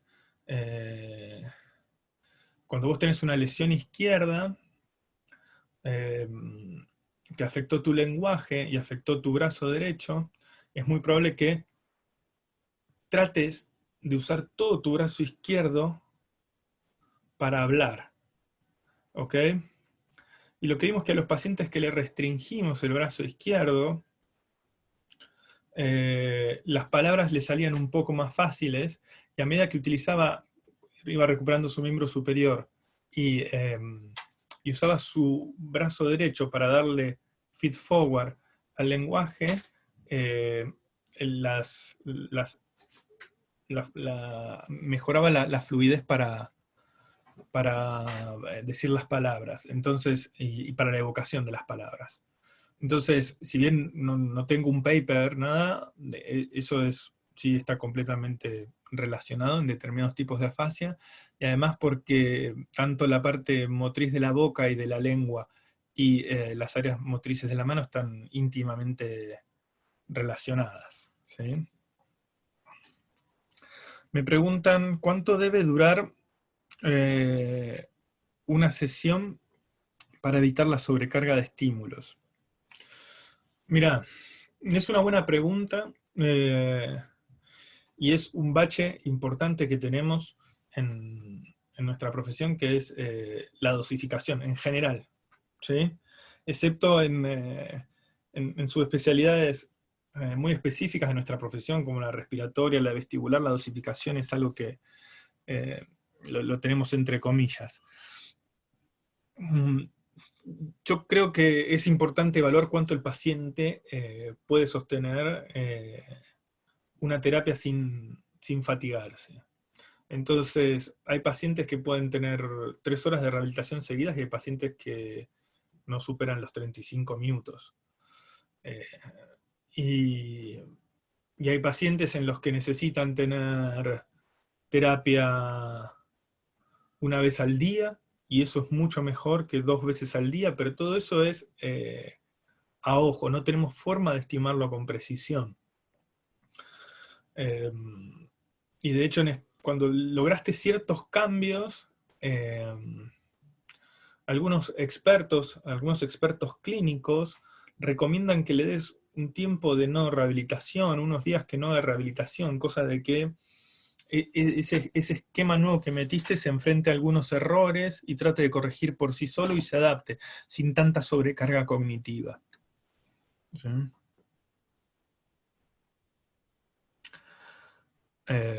Así que el tiempo preciso para evitar una sobrecarga de estímulos es difícil de responder. Sí hay algo importante, es si los pacientes, ustedes están haciendo una actividad que es exigente, no cuando está un paciente acostado y por ahí el paciente está cansado y quiere bajar la dosificación de la carga, sino que cuando a un paciente le están haciendo una actividad muy exigente de coordinación, generalmente son o actividades motrices finas, o de equilibrio muy desafiante, y empiezan a tener mucho clonus, ¿sí? Clonus que se genera por la actividad, no clonus que se genera por un movimiento rápido, inesperado, sino el clonus que empieza a aparecer por el hecho de estar en una actividad desafiante. Ahí sería como un límite, ¿sí? ¿Por qué? Porque ya está habiendo una sobrecarga, el cerebro está muy activo y no está pudiendo regular la descarga. Otra forma de saber que mi paciente se está fatigando es que empieza a bostezar mucho, cuando está haciendo una actividad selectiva, ¿no? Entonces ahí debería bajar la carga. Se empieza a bostezar mucho o se empieza a rascar la nariz, ¿sí? Cuando les empieza a picar la nariz, empieza a haber un overflow de la corteza y podría terminar en una convulsión. Así que ténganlo en cuenta eso. Me preguntan acá si considero útil intentar controlar la espasticidad con ejercicios de fuerza. La pregunta me es amplia, con ejercicios de fuerza, pero los ejercicios de fuerza me encantan, pero creo que cuanto más selectivo vos lográs que sea el ejercicio, la espasticidad más tiende a desaparecer. Entonces, por ahí puede ser un ejercicio de fuerza. Lo importante es que no esté haciendo compensaciones mientras hace ese ejercicio de fuerza. Por ejemplo, alguien me decía el otro día, ¿está mal apretar que un paciente con una hemiparesia le dé una pelotita para apretar con la mano? Y si yo le pregunto a la mayoría de los colegas, me van a decir, no, esto está prohibido, está mal. Y en realidad no está ni bien ni mal. La cuestión es cómo lo hace. Porque si lo hace cada vez que aprieta la mano, se le activa el bíceps, no me conviene que lo haga, porque estoy generando un patrón. O para apretar esa pelotita levanta el hombro, no me sirve. O para apretar esa pelotita se le flexiona la muñeca, no me sirve. ¿Okay? Ahora, si cuando aprieta la pelota el paciente hace una leve extensión de muñeca y no tiene actividad en el codo, está perfecto, no hay ningún problema. Lo mismo si quiere levantar una pesa. Si cuando levanta la pesa no genera compensaciones que hagan que su movimiento se aleje normal, es muy probable que ese nivel de actividad module el tono con rapidez. Así que bueno, espero que, no sé si la respondí a esa pregunta, pero espero haberte ayudado. Me preguntan acá por la terapia en espejo. Sí, nosotros no hemos utilizado en nuestro consultorio la terapia de espejo de forma protocolar. Sí hemos utilizado en algunos pacientes grabarse un video con el brazo no afectado e invertir el video y que lo vean, como si ellos se vieran en un espejo, y que lo recuerden y que vean cómo se mueven con el brazo, pero nunca lo usamos de manera protocolar o como debe usarse la terapia en espejo. No porque no sea útil, sino porque estamos enfocados más en otras estrategias, y quizás las terapias en espejo yo las veo más efectivas en los pacientes más agudos, que tienen completamente ausencia del movimiento. Ahí puede llegar a tener algún efecto, pero no hemos utilizado. Pero hay diferentes protocolos para implementar ese tipo de terapia. Ok. Cuando hablo de movimientos bilaterales me preguntan si puedo ampliarlo. A ver, cuando quiero utilizar movimientos bilaterales, los puedo utilizar como forma de a mí me gusta particularmente para aumentar la coordinación. Entonces, por ejemplo, yo le puedo dar, estamos hablando de un paciente que tiene ciertas capacidades, ¿no? Es decir, un paciente que al menos puede sostener una bandeja con las manos, por más que una no lo haga correctamente, ¿sí? Yo puedo poner una, una pelota o un rodillo muy pequeñito, cosa que se mueva solo en una dirección, y que traten de coordinar, de inclinarlo hacia un lado y hacia el otro. Ese tipo de entrenamiento, un brazo le está informando al otro cuánto se tiene que mover. Entonces, eso sí genera acoplamiento neural. Cuando le doy una botella y le pido que la sostenga y que con la otra mano abra la tapa, eso genera acoplamiento neural. Para que le doy un mate y que acomode la bombilla, eso genera acoplamiento neural y es entrenamiento bilateral. Si tocan algún instrumento, puedo tratar de usar un instrumento para colaborar en ese proceso.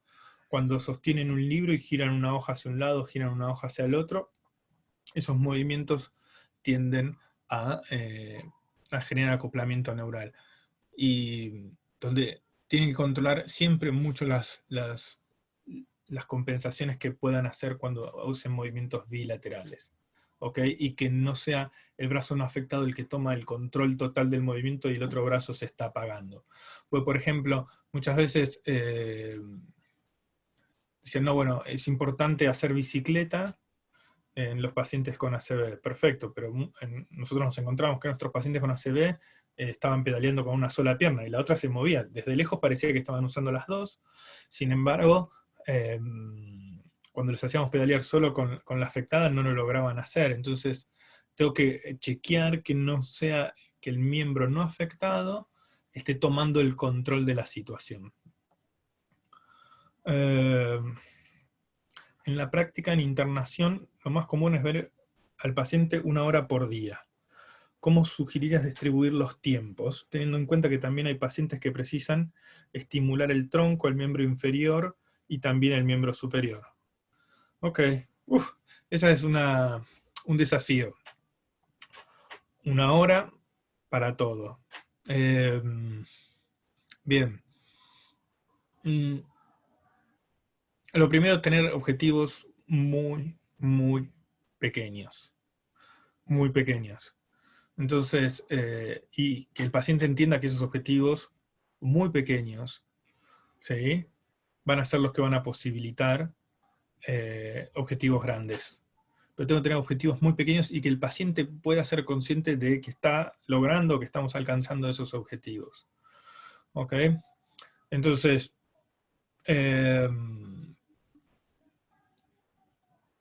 si quiero trabajar el miembro superior y voy a trabajar tareas de alcance hacia adelante, es decir, que mi codo se va a estirar y va a alcanzar los 120, 180 grados, sí o sí tengo que estimular el tronco previamente, sí o sí, porque necesito todos los ajustes posteriores anticipatorios cuando mi brazo se va separando del cuerpo. Si quiero hacer una estimulación sola del brazo, pero que no cuente que mi brazo se tiene que alejar tanto de mi cuerpo, puedo enfocarme un poco más en el miembro superior solo.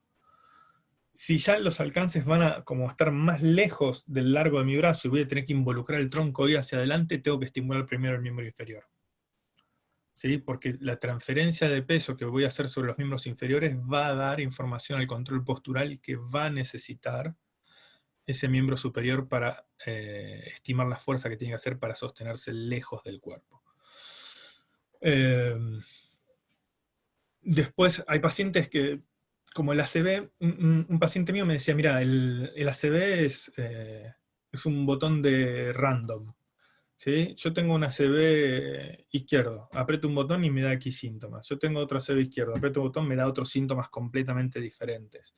Y los pacientes responden muy distintos. Entonces, por ahí hay un paciente que activa rápidamente el tronco. Entonces, no estás más de 20 minutos con el tronco y vas a una extremidad. Bien, pero lo importante es que cuando me voy hacia la extremidad, no es que trabajo el tronco y después me voy a trabajar la mano y quedaron desconectados. Es muy importante que eso esté, eh, que haya un nivel de conexión importante. ¿Por qué? Por eso digo objetivos pequeños. Yo no voy a querer que un paciente agarre un vaso cuando estoy tratando de que gane control de tronco. Quizás lo único que voy a tratar de hacer es que desplace el brazo apoyado sobre una tela para disminuir la fricción contra la mesa en la trayectoria directa y focalice su vista en el objeto y no en el miembro superior. Y ese va a ser el logro. ¿Okay? Entonces el objetivo tiene que ser bien bajo. Entonces cuando tengo objetivos bajos y pequeños, el tiempo para trabajar aparece. El problema es cuando quiero generar grandes cambios y necesito 1 hora, 2 horas, 3 horas, necesito 1 hora y media para la mano. ¿Okay? Y también es lógico que si los pacientes tienen muchas restricciones biomecánicas, me tomen más tiempo modificar. Por eso, eso que hablábamos al principio de la biomecánica normal, es muy importante poder conservarla. Me preguntan acá, ¿espasticidad en niños valvas también no es recomendable? Debo decir, paso, porque no hago niños, así que, y no leo información sobre niños.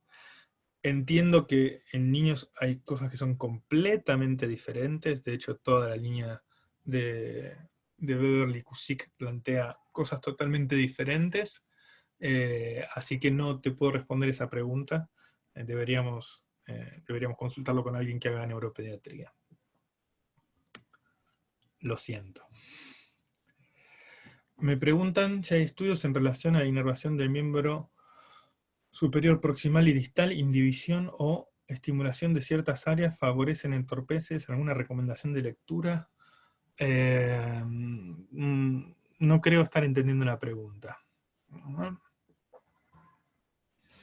Si el que me hizo la pregunta me la puede repetir o ampliar, con gusto la trataré de responder.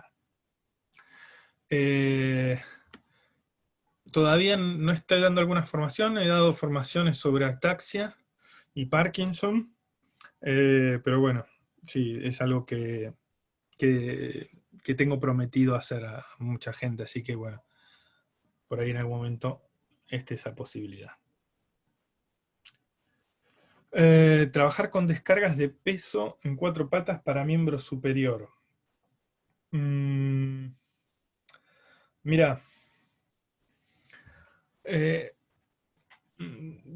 prácticamente que no se está usando ese tipo de estrategias, porque es demasiada carga cuando el brazo no tiene la suficiente fuerza.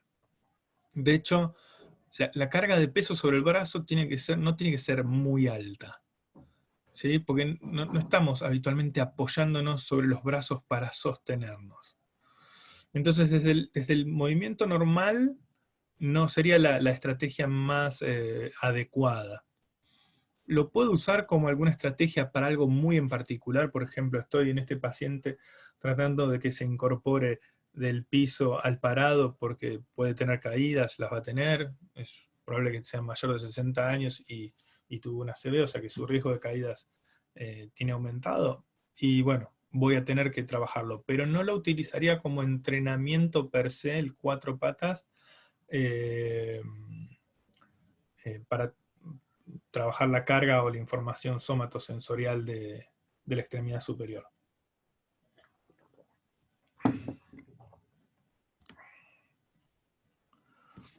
¿Qué considero tener en cuenta cuando el paciente cursa con dolor de hombro y de allí compensaciones casi inevitables? Bueno, el tema de dolor de hombro es un capítulo aparte. Ahora vamos a sacar un trabajo al respecto. El problema es subclasificar al paciente con dolor de hombro. Y si el paciente está con un dolor de hombro, hay que... Si alguien de buenas a primeras, si me lo preguntan cómo abordaría un paciente con dolor de hombro y no tengo ninguna formación específica en terapia manual, lo abordaría como se aborda, como Jeremy Lewis aborda el hombro congelado. ¿Sí? Buscaría los trabajos de Jeremy Lewis y que tuve la oportunidad, gracias a Maxi Ponce Amorín, de tener unas buenas cenas con él, los tres juntos, y charlamos mucho sobre el hombro congelado y cómo se afectaban las posibles afectaciones de los ganglios de la base. Y entonces el dolor tiende a apagar los ajustes posturales anticipatorios, tiende a inhibir la fuerza muscular, entonces pedirle movimientos a grandes escalas no es necesario. Trataría que ese paciente mueva el tronco sobre el brazo, es decir, dejaría el brazo quieto y trabajaría acercarme y alejarme con el tronco. ¿Sí? Pero si no, utilizaría ese protocolo de Jeremy Lewis para hombro congelado o trataría de subclasificarlo con algún método de terapia manual, como puede ser el método Mackenzie.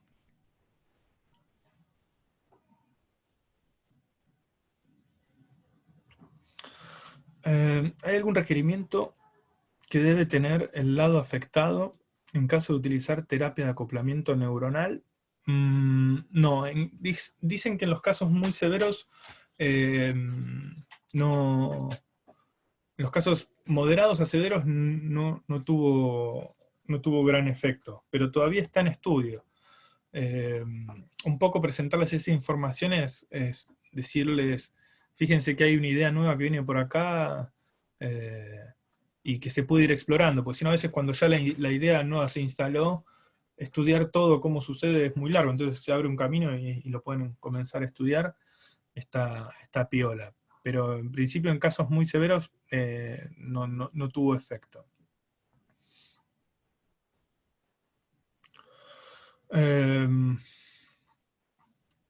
Elongación en el ACV cada vez menos.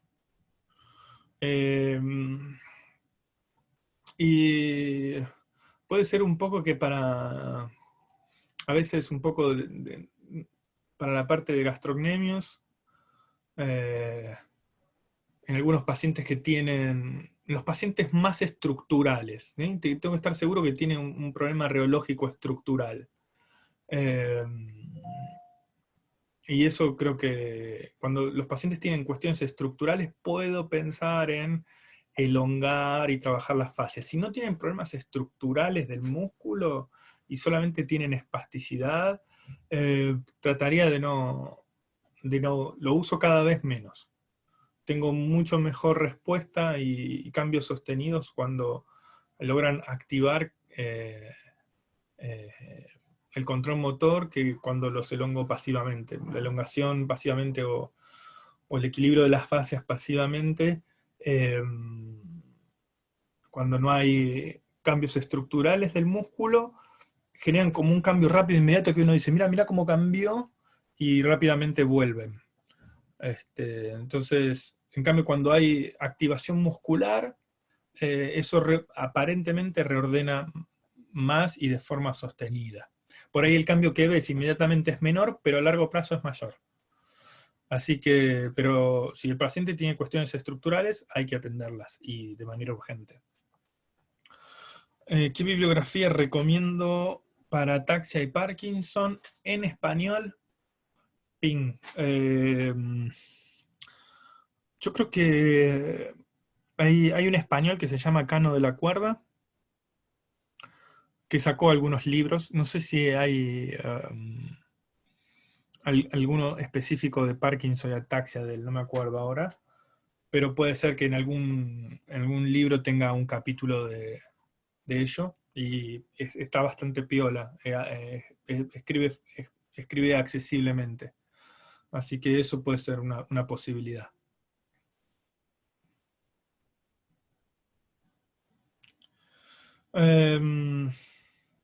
Me preguntan si la carga de peso contribuye en el miembro superior a bajar el tono muscular y estimular la propiocepción. Sí, pero baja carga. Baja carga. O sea, tiene que ser la carga de peso dentro de una tarea. ¿Sí? Tiene que ser la carga de peso específica, no ponerlo al paciente con la mano sobre la camilla y decir lleva el tronco para allá, lleva el tronco para allá, lleva el tronco para allá. Eso no, creo que no lo involucra. Es casi igual que decirle al paciente cargue peso en la pierna, cargue peso en la pierna, cargue peso en la pierna. Tiene que ser baja carga. Baja carga.